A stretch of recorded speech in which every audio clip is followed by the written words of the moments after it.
very good evening and welcome to UBC News tonight at exactly 3 minutes past 10 p.m. My name is Sharon Chomdisha. We'll start off with businessman and rally driver Rajiv Ruparelia, who has died in a road accident around Busawala flyover traffic lights in Machindia Sabagawa Wakiso district. Rajiv was driving a Nissan GTR registration number U8638L heading from Kajansi toward Munyonyo. Upon reaching the roundabout section of the flyover, the vehicle reportedly struck temporary pavements placed at the side. The impact caused the car to overturn and burst into flames, killing Rajiv on the spot. The managing director of the Ruparelia Group, Rajiv Ruparelia, has died in a road crash along the Munyonyo-Busabala Entebbe flyover in Machindia Sabagawa Wakiso district. According to Traffic Police spokesperson SP Michael Kananura, the crash that claimed the life of the son of the renowned city tycoon, Sudhir Ruparelia, occurred in the early hours of Saturday morning. Overturned and caught fire, leading to the instant death of the driver, identified as Mr. Rajiv Ruparelia. Police firefighters responded swiftly and managed to extinguish the fire. Kananura says investigations into the cause of the accident are ongoing. The crash involved a Nissan GTR motor vehicle registration number U8638L, which was traveling from Kajansi towards Munyonyo. Preliminary investigations indicate that the driver lost control of the vehicle after colliding with temporary pavements installed at the roundabout section of the flyover. Rajiv was at the helm of the Ruparelia Group, one of East Africa's leading conglomerates, with major investments in banking, insurance, real estate, education, hospitality, media, and floriculture. Preliminary findings suggest Rajiv lost control after hitting the temporary barriers. The car overturned and caught fire. Kampala Police Commander Richard Echega and other officers responded to the scene. Eyewitnesses blamed excessive speeding and called for urgent road safety measures. Drivers should pay attention to the warning road signs and reduce on the speed. Abantu banna Uganda balinga abamu abawa abakontractors manya abatasoma omuntu obanga wasoma omanya nti wano badde nakulawo omwezi mulamba kati omwezi mulamba mbadde waggule buli muntu alowooza wali open. Residents expressed concern over frequent accidents, poor signage and reckless driving along the stretch. The road contractor must put clear road signs which indicate the changes on the road. Yenga oluguudo luno lumazeewo emmotoka z'abamufuna mpola kulekiza mponga ffe abaana abawansi neesirabangako okoka kukono bantu kujja wano okunoonyereza lwaki. Police says investigations are still ongoing. Joseph Muyingo compiled this report. We pray that the Lord continues to strengthen the family and friends of the Ruparelias. In more stories, the Prime Minister Robina Nabanja has announced that the government plans to increase salaries for art teachers in the next financial year if the country's economy continues to stabilize. She made the remarks while officiating at the centenary celebrations of Chinoni Integrated Primary School in Rampara District. Rampara district is one of the traditional schools in Ankole sub-region. The school, which started in 1922, has since produced some of the prominent Ugandans, including the former Speaker of Parliament, Francis Butagira. Many years ago, some of you were not born, maybe, 1955, and I went to Mbarara High School, but I started from here. I'm so happy about this school, and whatever we can, we shall support it. Thank you for being a program. Has helped our parents too. The school was supposed to celebrate 100 years earlier, but because of COVID-19, they were unable until today.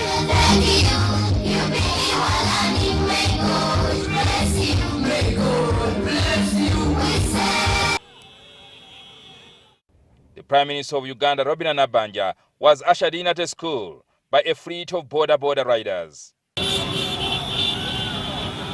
The Prime Minister also inspected a parade manned by the school scouts. She also commissioned a school blog, but the management of the school requested the Prime Minister for more support to complete the building.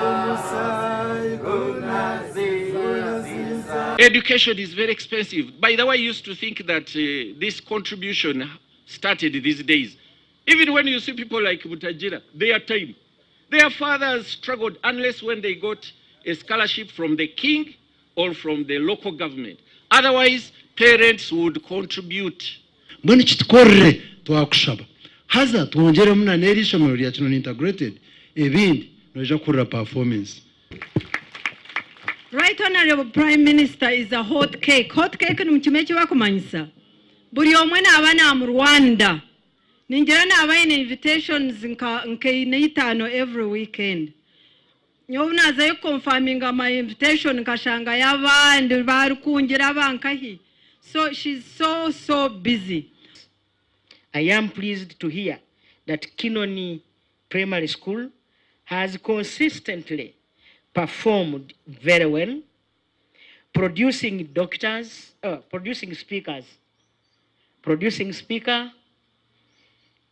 doctors, engineers, teachers, lawyers, and public servants, and as well as leaders, because the members of parliament have gone through this school.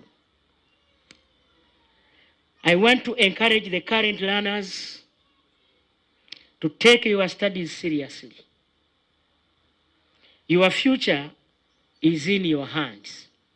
Speaking of the gathering, Nabanja revealed that government is considering enhancing salaries of us teachers in the next financial year once the economy improves. And the government remains committed to improving your welfare and providing the support you need, as we already improved the salaries of scientists. You are aware that the science teachers, especially at secondary level, their salaries have been enhanced. Teachers will be considered once our resource envelope for the country improves. We are doing this in a phased manner. We started with scientists.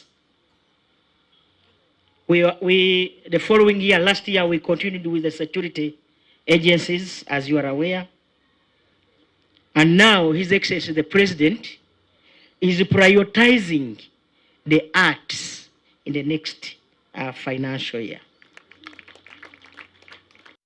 She also implored the people of Rwampara to continue supporting President Museveni and voting massively in 2016. Obusinge buno tubulinde nk'eriiso.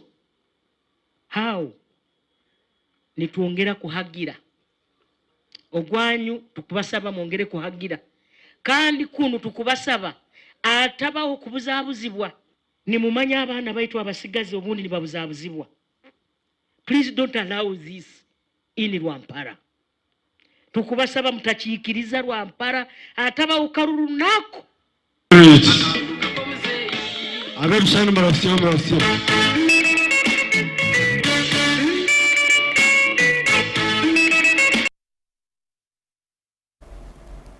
The National Resistance Movement has issued strict guidelines ahead of its village-level party primary scheduled for Tuesday, May the 6th. NRM Secretary General Richard Todwong has warned government officials, including resident district commissioners and NRM district chairpersons, against interfering in the electoral process or influencing the outcome of the vote. The primaries will be conducted through an open voting system where voters will line up behind their preferred candidates. Take a look. As the 2026 general election roadmap begins to take shape, NRM village-level primaries are set for Tuesday, with voters expected to line up behind their preferred candidates. During a media briefing at the NRM headquarters on Saturday, Secretary General Richard Todwong and NRM Electoral Commission Chairperson Dr. Tanga Odoi outlined a series of stringent guidelines for all participating members. Top on the list is the requirement for community sensitization sessions, commonly known as barazas, prior to voting. These sessions are intended to verify and weed out non-existent members. Why we are emphasizing the baraza is that politicians had infiltrated the register with the names of students of schools. Voting on Tuesday will begin at exactly 12 noon and close at 2 p.m. Only the designated village registrar is authorized to announce the results. Voters will not be allowed to crisscross lines during the process. That we follow. We have already issued guidelines and instructions to all party leaders at all levels to keep their hands off electoral matters of the party. You can see what is happening, but don't tamper with the results of these elections. Village registrar shall announce the number of votes each candidate has got. No person has the right to announce a winner except the village registrar. Voting by proxy is strictly prohibited. Additionally, counting must be conducted in a language that is clearly understood by the majority of the voters in that village. The people understand Luganda, use Luganda. If they understand Jap of Tororo, use Jap. If they understand the language of Samia, use Lusamia. If it is in Lunyankole, use Lunyankole. Don't mix languages. If it is a town area where people want English, use English. Not to understand 1, 2, 3, 4, kumi, kuminemu, abiri musatu, pierario. Don't mix people. The use of abusive language, alcohol, or any form of bribery has also been banned during these village-level primaries. You are going for the village campaigns and village elections. Candidates, don't buy alcohol for your supporters because it's against the spirit of the constitution. That can lead to disqualification. However, the primaries will not be held in Rubirizi district and Bukoli Island on May 6th. According to Dr. Tanga Odoi, they will instead be conducted on May 7th. On Tuesday, they have a famous market day, that disrupts activities of the whole district. So we allowed them peace to have their market day on 6th. We shall have election in Rubirizi on 7th. Elections will also take place in Bukoli Islands in a unique way. Bukoli Island had bloated registers. So we decided to cancel the registers. We shall be registering people on 6th, and after that they vote.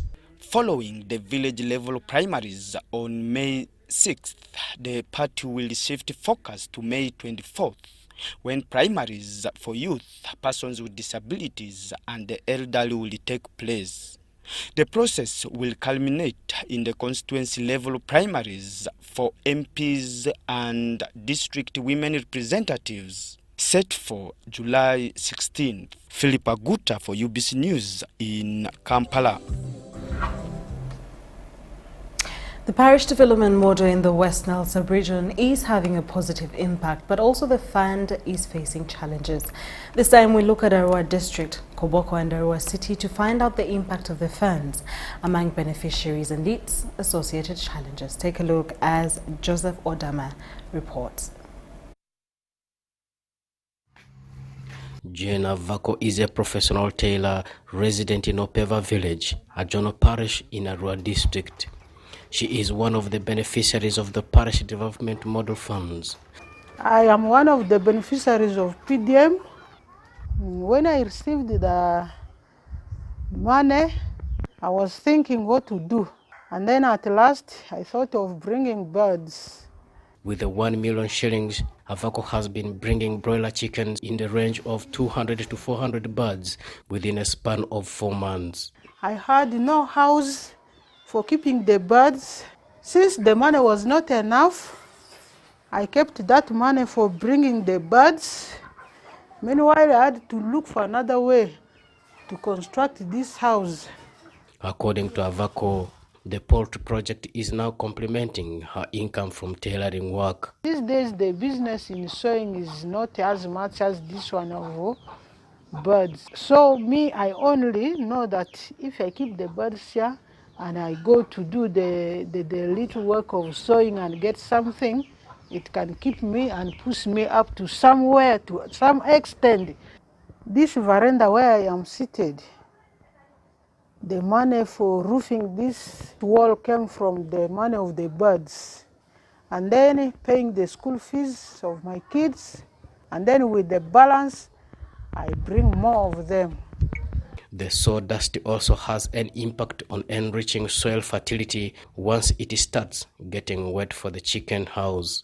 Many farmers also place orders to buy it. I have a very big hole there where I always collect and pour it in there. Things like tomatoes, cabbages, and other crops. You put the what? You put the manure. There are some farmers who want it. Like last month, I sold it around 10 bags. Her customers are mainly from Arua City and the Democratic Republic of Congo, who buy the chicken in bulk. When they are not yet ready, I remove that signpost and put it inside. When they are ready, I put it there on the roadside. And there are some customers from Congo who always come to buy.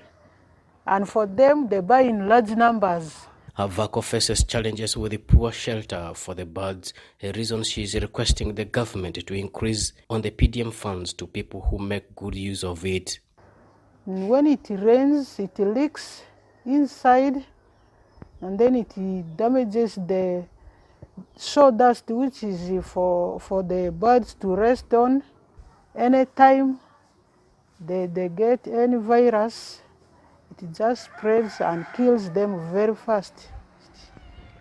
I would like to ask our president, please, you think of women. Women are really very hard working. And I'm asking the president to help us, if he can add more for us on top of what he has given. In Dranya sub-county of Koboko district is Samuel Arikie, resident in Olengako village, who has ventured in cassava growing after receiving the 1 million shillings. I used to plant a very small portion or piece of land, but when I got the PDM fund, I have now increased my size of field. When I visited Arikie, he is hopeful that the cassava will be ready for harvest in either April or May this year. If all goes well for Arikie, he expects to earn money from both the cassava tubers and the stock. Right now, a sack, 100 kilograms, is about 80. If the yield will be okay. If this challenge of rotting, what is not there. I think now, because I also need the money from the stocking. He plans to use proceeds from the cassava to also start coffee growing, expand on his banana plantation on top of paying school fees and completing his Mabati house. In Arua City, Muhammad Ali Dugar is a young graduate in procurement and logistics management who benefited from the 1 million PDM fund in September last year. As a fresh graduate, Ali started a border business using someone's motorbike until he joined a group that selected him as a beneficiary of the fund to start a poultry project. I finished my school, and then when they started selecting the beneficiaries, that's where I now came in. By then, I'm a hustler. I'm a border rider. After getting the money, I still engage myself in border. But though the project is running, this is where I think I've measured in now. My colleagues, my fellow youths, they intend to use this money in doing other things. But for me, I looked at this money as a startup kit, which will change my life with time. So the ones who are outside there, maybe who are planning to get PDM money and then use it for their own things and eat it, I will advise this money should not be used in such a way. He started with 50 chicks. Since September last year, he has sold the birds 4 times. He is using the profits that he obtains to increase the number of birds. But the 50 chicks, my target right now is not to remain at that level. The ones which are outside here, these are the one. This is the third bunch. I just said, let these ones remain here. I'm pushing them to Eid Kebir. We call it Eid Kebir. Ali has ready local market for his chicken due to high demand within Arua city. However, small-scale production is limiting him from meeting demands of the chicken buyers. He equally faces challenges of chicken diseases, deaths of some of the chicks due to stressful importation from Kampala, and theft of birds by the village thieves. In the case of Arua district, a total of 6.4 billion shillings has been disbursed to 32 parishes, each parish receiving 270 million shillings.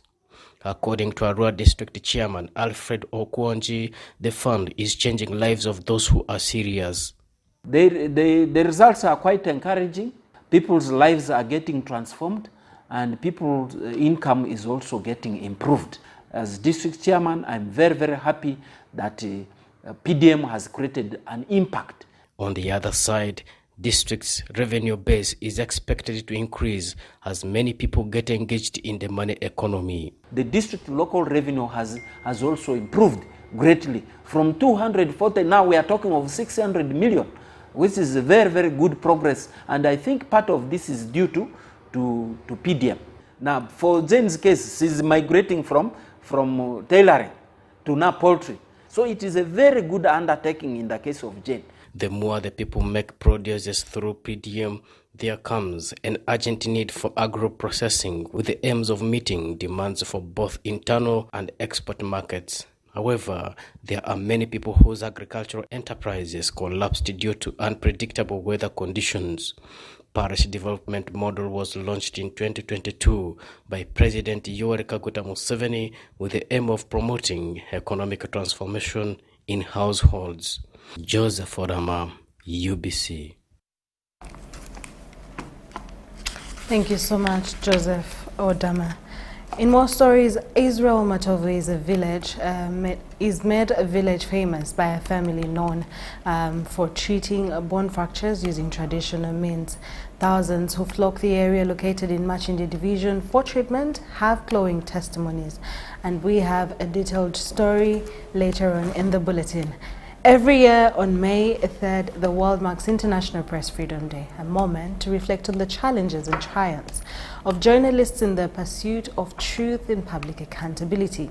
This year's commemoration in Uganda comes at a time when members of the press continue to face a number of challenges in the line of duty, particularly during politically sensitive events. Take a look. The Uganda Journalists Association this Saturday organized a special journalist engagement, bringing together media personnel from various media houses to share experiences and explore ways to safeguard their professional freedom. Some journalists recounted difficult moments, including incidents during the recent Kawempe by-elections, where several members of the media faced challenges while on duty. When the security arrested us during the Kawempe North by-elections, they covered our faces and started asking, "Whom do you work for?"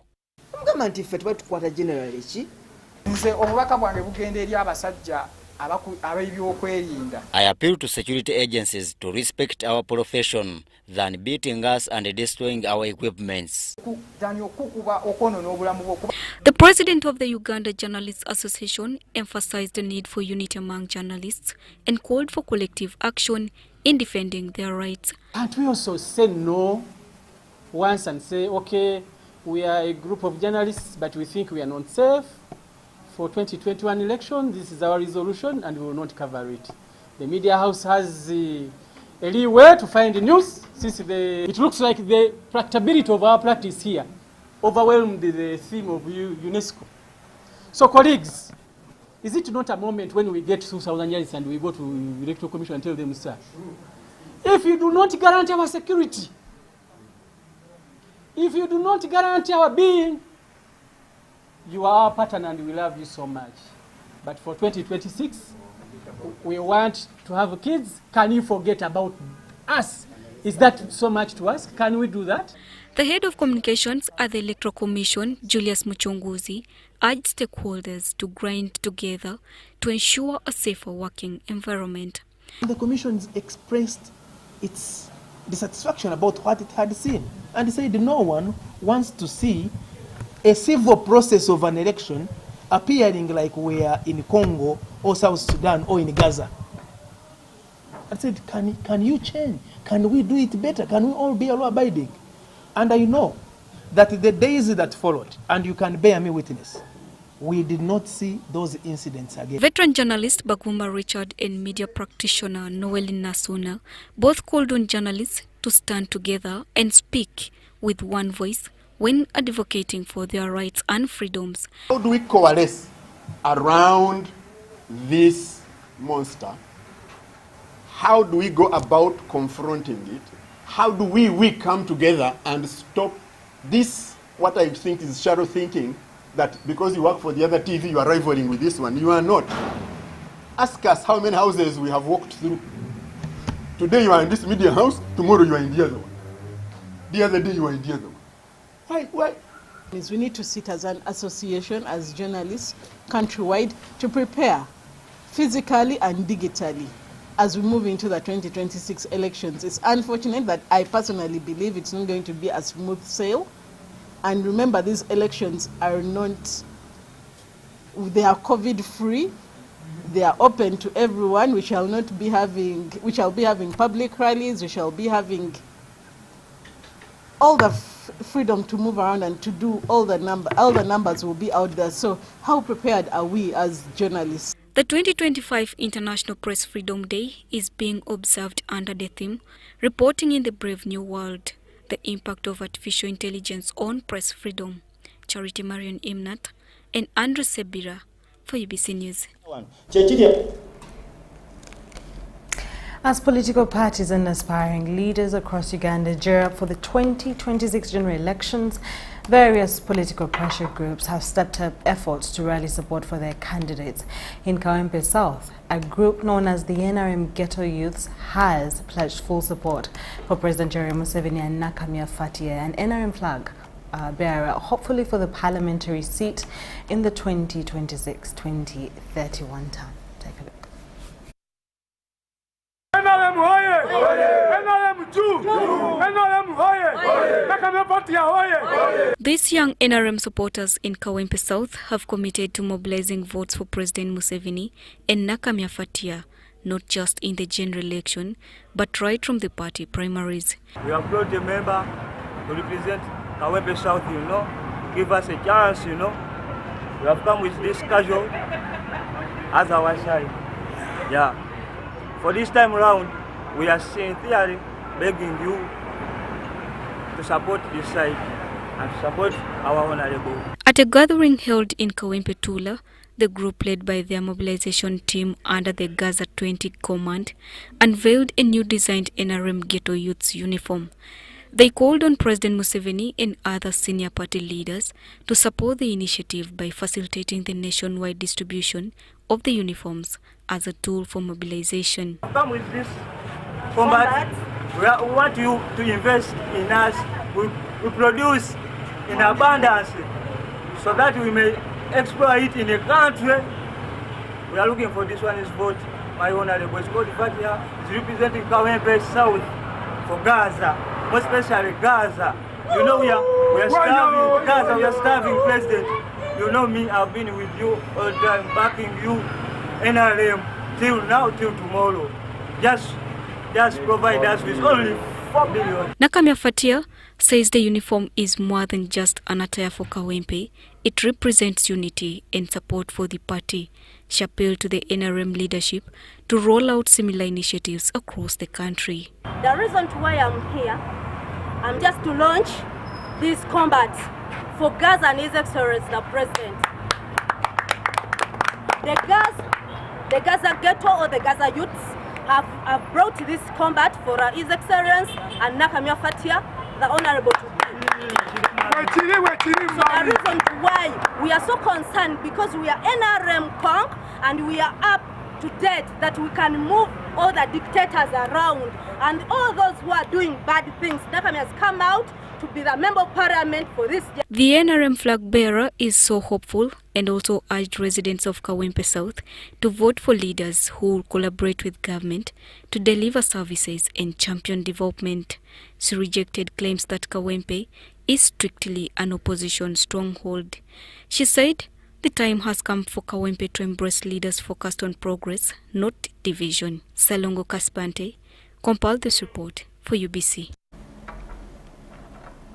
Thank you so much, Salongo Kasipante. The Queen of Buganda, Sylvia Najinda Luswata, has called for a collective effort to reduce stigma surrounding mental health. She made the appeal during the second edition of the Queen's Ball, organized by the Nabagereka Foundation, with this year's focus on mental health. Take a look.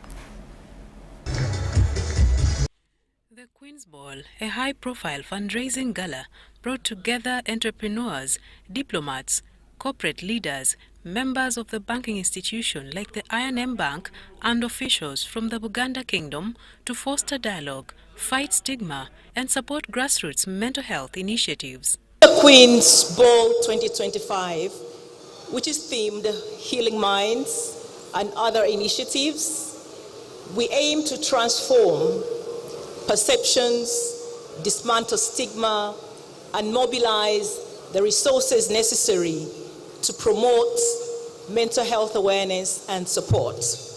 The Nabagereka emphasized the need for joint efforts in combating mental illness and promoting mental well-being. It is a call to action and a commitment to building sustainable investments within our communities. Through the Nabagereka Najinda Women's Fund, we aim to build an endowment fund that not only supports but sustains long-term solutions for healthcare, education, and economic stability.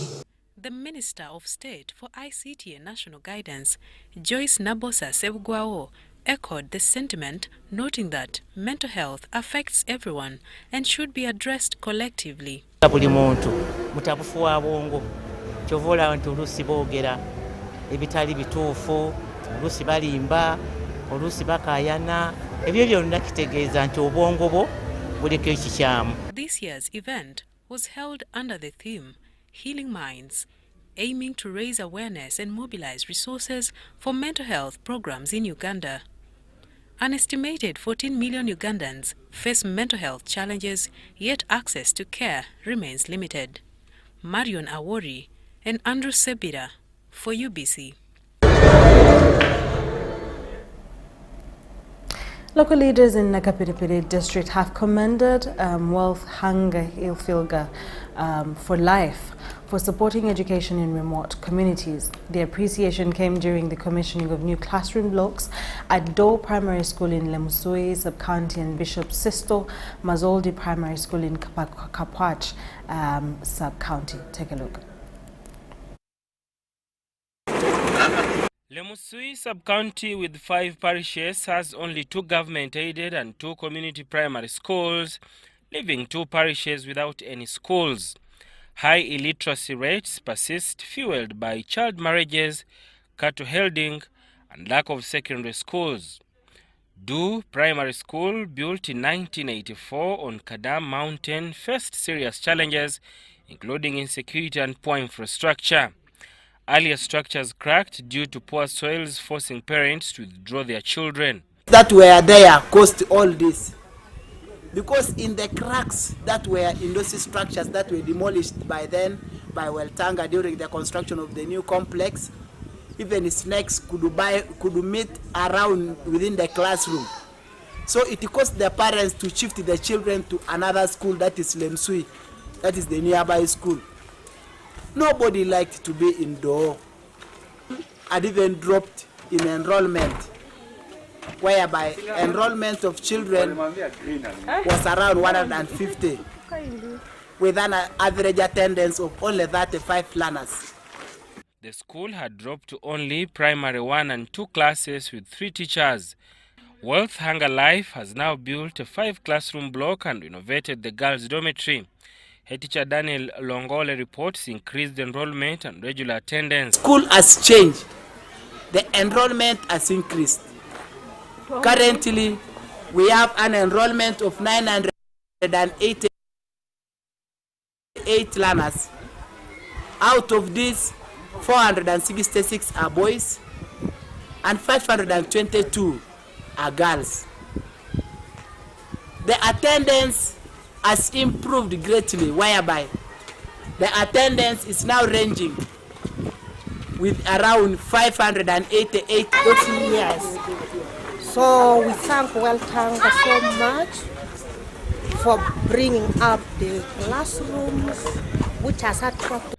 At Bishop Sisto Mazoldi Primary School, a 3-classroom block was constructed. Bad condition, the children were really gone because they had nowhere to have the shelter, especially those ones who were in baby class, middle and top.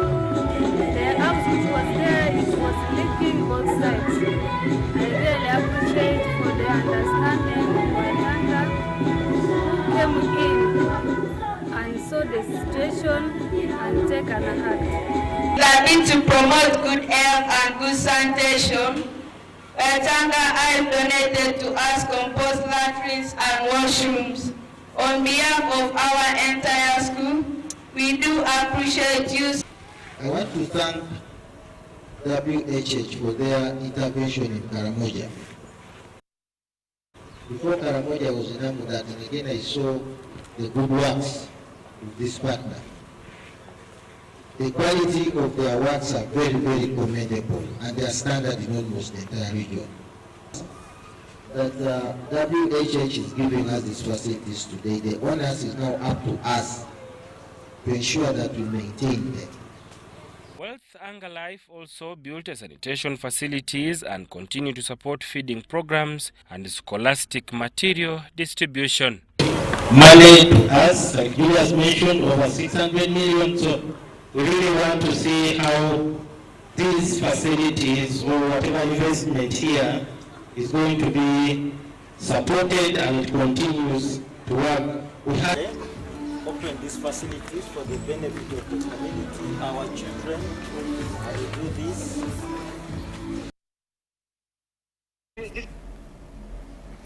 In more stories, Uganda is taking a major step forward towards sustainable industrialization with a shift in how papers are produced.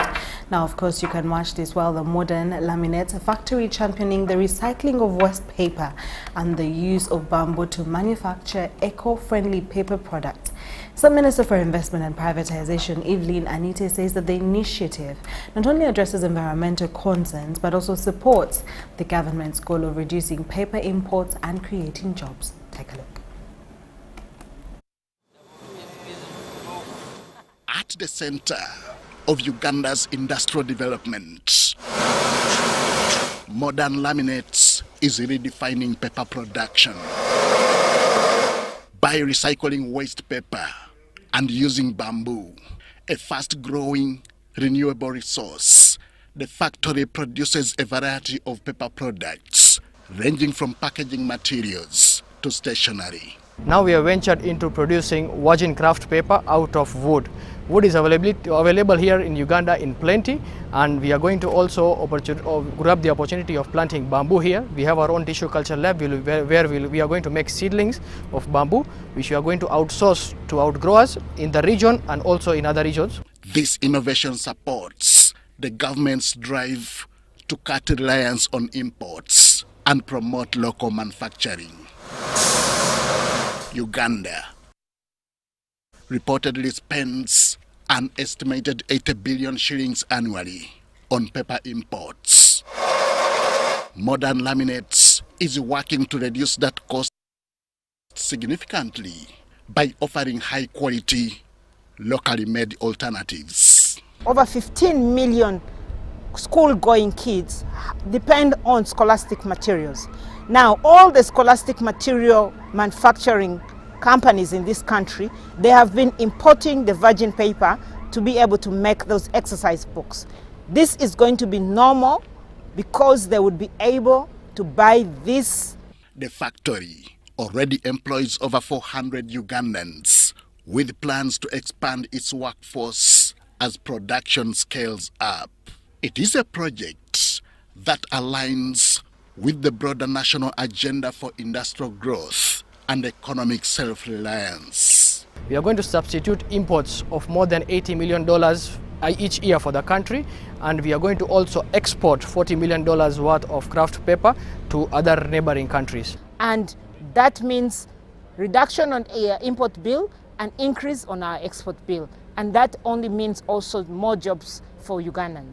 From recycling to bamboo-based solutions, modern laminates is not just making paper. It is shaping a greener, more sustainable future for Uganda. This initiative has also played a key role in the development of Buikwe Industrial Park, now home to 9 factories, producing a wide range of products. From automobiles and pesticides to textiles, tires, wires and steel products. By the way, in MMP, we also have seen today that they're doing the insecticides or pesticides. These are all things that we need in Uganda.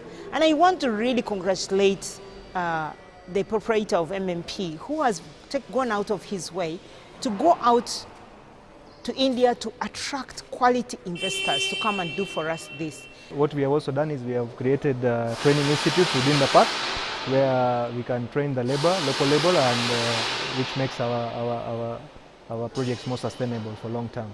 As Uganda pushes forward with its economic transformation, Modern Laminates stands as a shining example of how innovation and sustainability can fuel progress.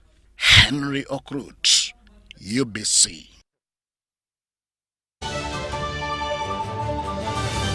Big think about the MTN Super. Wali yakapia musite wali yakapia. MTN kabo the Super mustairompia. Then you kabo the smartphone nebi akabibiona. MTN kabo the Super mustairompia. Then you can buy the smartphone nebi akabibiona. Get the new Kabode Super smartphone and enjoy 16 GB free. Start with a deposit of only 45,000 Uganda shillings and pay the rest mpora in daily installments of less than 1K. You can also make weekly and monthly installments. Together, our vibes are unstoppable. Terms and conditions apply. MTN. MTN is regulated by Uganda Communications Commission.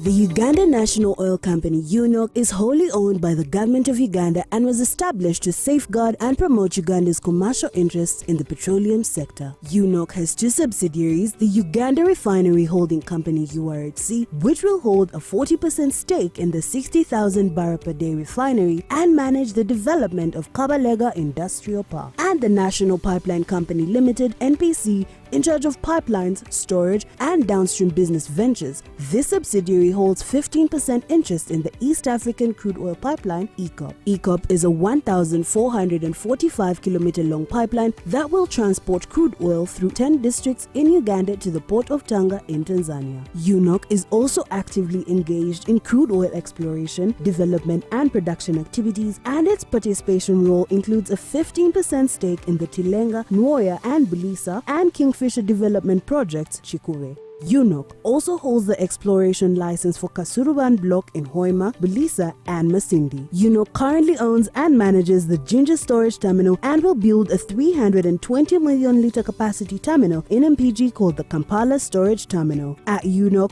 we're harnessing the potential of Uganda's petroleum resources, forging a sustainable future and preserving the natural beauty of Uganda. UNOC, your partner in Uganda's oil and gas industry.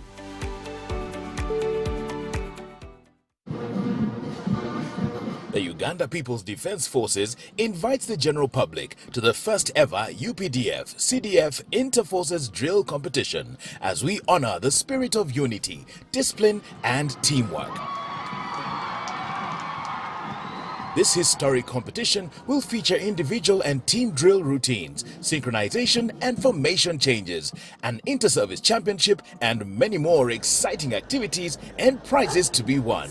Come, witness the pinnacle of drill artistry. Who will be the overall champion? The first edition of the UPDF-CDF Inter-Forces Drill Competition will take place on the 13th of May at the Kololo Ceremonial Grounds in Kampala. The guest of honor will be the Chief of the Defense Forces, General Muhoozi Kainerugaba, alongside other high-profile guests. Long live the Uganda People's Defense Forces. For more details, please call 0392 947455. When you want to relax your body and refresh your mind, welcome to Hotel La Confidential, Aroa's premier destination for luxury and comfort. The only hotel in Aroa City offering a serene atmosphere, breathtaking scenery. Come and discover our exclusive wellness club with packages that include a fully equipped gym, a rejuvenating sauna, steam bath, and a great sky blue swimming pool. For events, our state-of-art conference halls and versatile event spaces are perfect for hosting shows, wedding receptions, birthdays, and more. Come and enjoy our cinema hall and unisex saloon, all designed to meet your entertainment and grooming needs. Bring your family and let your kids splash around in our beautiful kids water park. We are located on Aroa Pakwachi Highway in the heart of Aroa City. Don't wait. Visit us on www.hotelconfidential.com or call us on 0761 688 181.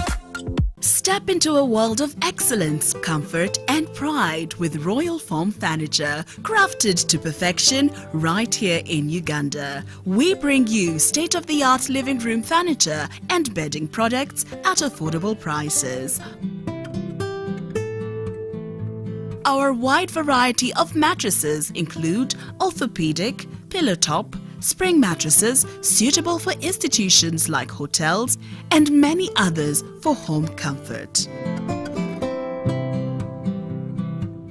With every piece telling a story of royal excellence, our products are built with the highest quality materials made to last.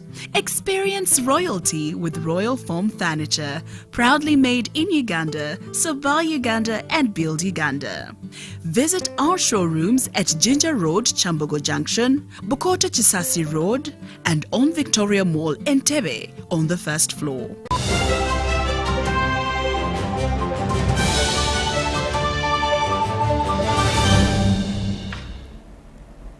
Welcome to the business segment in UBC News Tonight. Agriculture remains the backbone of Uganda's economy, employing the majority of the population and contributing significantly to the country's gross domestic product.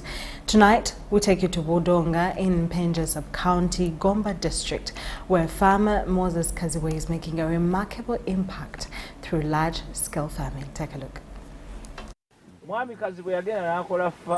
Agriculture is Uganda's economic mainstay, engaging nearly 70% of the working population and contributing approximately 24% to the national gross domestic product. Crops like coffee, Uganda's leading export, support more than 1.7 million households across the country.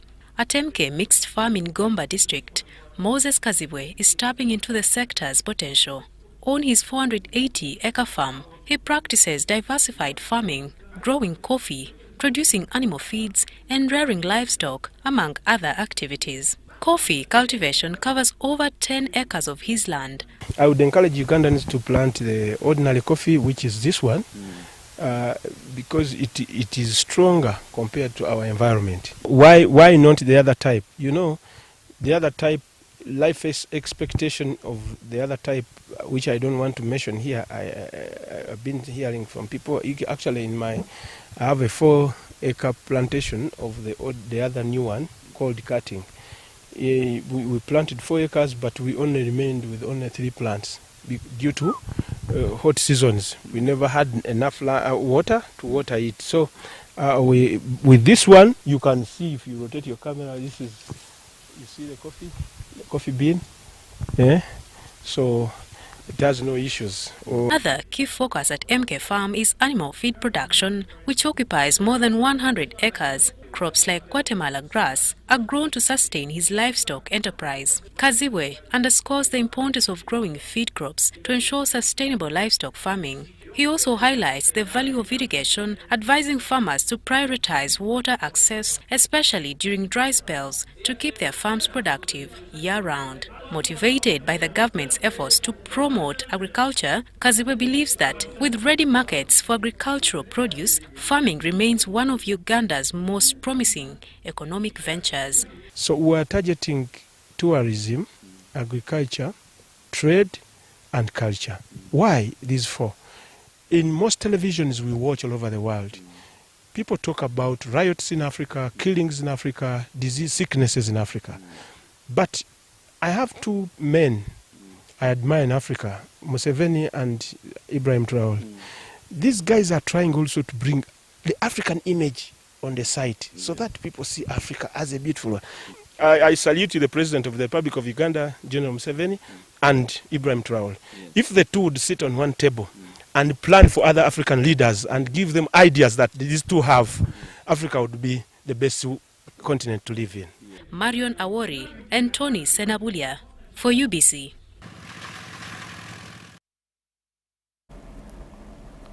The Ministry of Education and Sports has reaffirmed its commitment to transforming technical and vocational education and training through an employer-led competency-based model. While speaking at the 8th graduation ceremony of the National Instructors College, Abilonino, the Permanent Secretary urged TVET instructors to align their skills with labour market demands in support of Uganda's Vision 2040.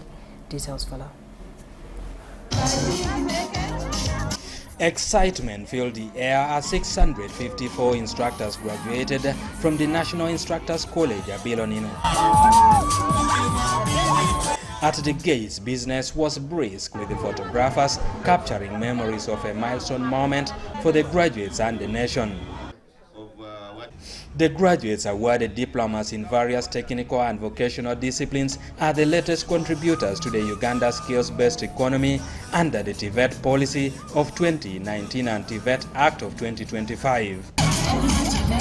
Adding a creative spark, fashion design students showcased locally made outfits, impressing guests with their flair and innovation. For making you to be ready for the world of work, various designs including gomez, wedding gowns and so on. And then I was wondering how that person can be poor when he's able to make such beautiful things.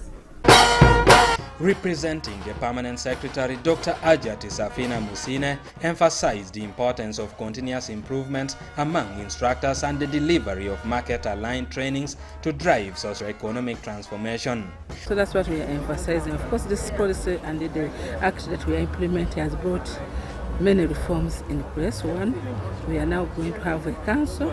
The council is going to regulate.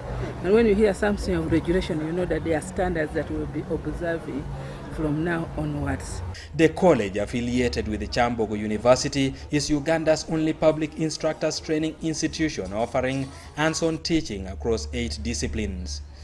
The college has been operating without a clear organizational structure because we borrowed from NPCs which are currently phased down.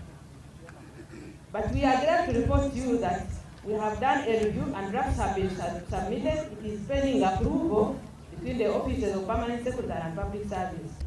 Despite limited resources, the institution runs income-generating projects such as fish farming and garment production, providing students with industry-relevant practical training. I'm very happy. The graduating cohorts from 2021 to 2024 were encouraged to pursue lifelong learning, self-employment and mentorship as key pillars for realizing Uganda's Vision 2040. Edi Ulwa, UBC.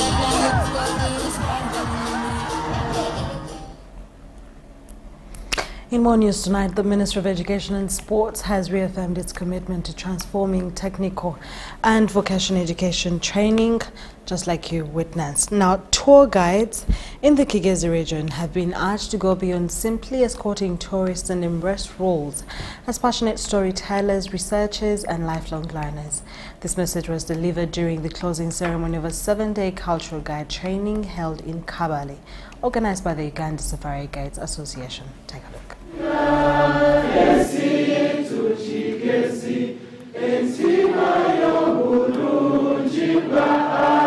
Tour guides from across Kigezi sub-region have been trained and equipped with vital skills aimed at boosting cultural tourism in southwestern Uganda. My name is Nabukali Salome Nasubuga, and I work with the Ministry of Tourism, Wildlife and Activities. I've been attending the Usaga training. This Usaga training is partnering with the Ministry of Tourism to have the international museums there. Key topics covered include cultural heritage preservation, responsible tourism practices, and techniques for engaging storytelling. The chairman, Kigezi Tourism Cluster, Engineer Ivan Batuma, tasked the tour operators to ensure continuous learning to improve the sector. Batuma encouraged the guides to stay curious, conduct research, and expand their knowledge of the region's diverse cultural heritage. Tourism is not just about sites, about wildlife. It is about stories, experience, and connections. And you, as tour guides, are the bridge between our heritage and the world. You are the storytellers of our landscape, the ambassadors of our hospitality, and the custodian of our cultural pride. The training was designed to enhance the guides' ability to interpret and communicate the rich traditions and stories of the region more effectively. We have gorillas, we have mountains, we have everything here. But we think if we want to create jobs for all these people here, to create opportunities for business, to be able to tap into a global economy, we really need to provide professional services. And we must do it ourselves. We must make sure it happens. I want to assure you that the resilience, the enthusiasm I've seen here in Kigezi, the enthusiasm, it is the first of its kind. I've been trained for more than 20 years. Graduates of the program expressed their appreciation to the Uganda Safari Guides Association for the opportunity to grow professionally. I've been interested in tourism, so I decided to use that chance of attending this training. So today, we have ended our training. And I'm very happy. I took my time to do very well and through the exam. Most of us did not know what culture is and what our culture is. But with this training, we have been able to even understand what the origin of the Machiga is. And I want to really thank them for that. So it has been a very great one, and I want to thank them and say thank you so much. And this is going to help us in the tourism sector to give information that we are very much sure about. Philip Aguta and Shivan Ayebale in Kabale.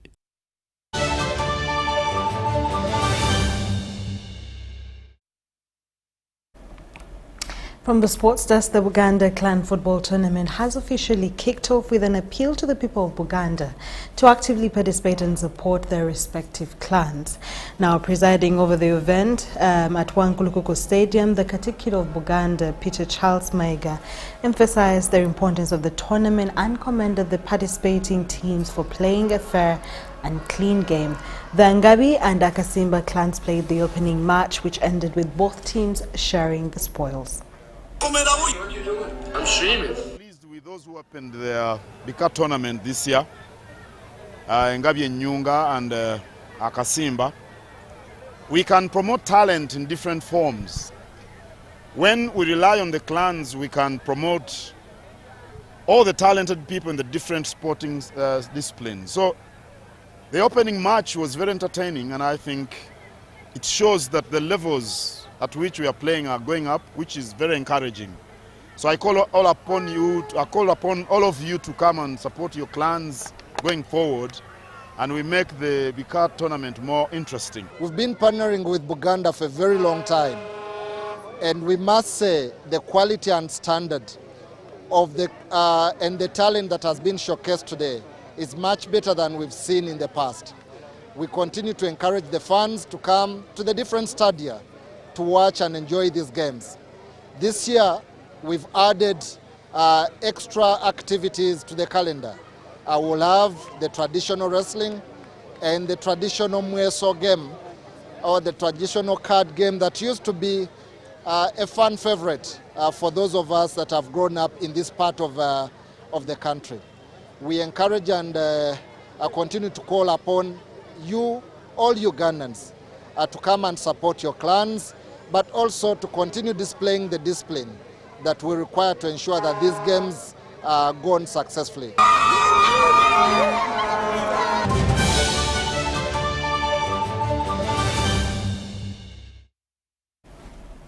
And that's all we had for you tonight. Thank you so much for being a part of this bulletin with me, Sharon Chomdisha.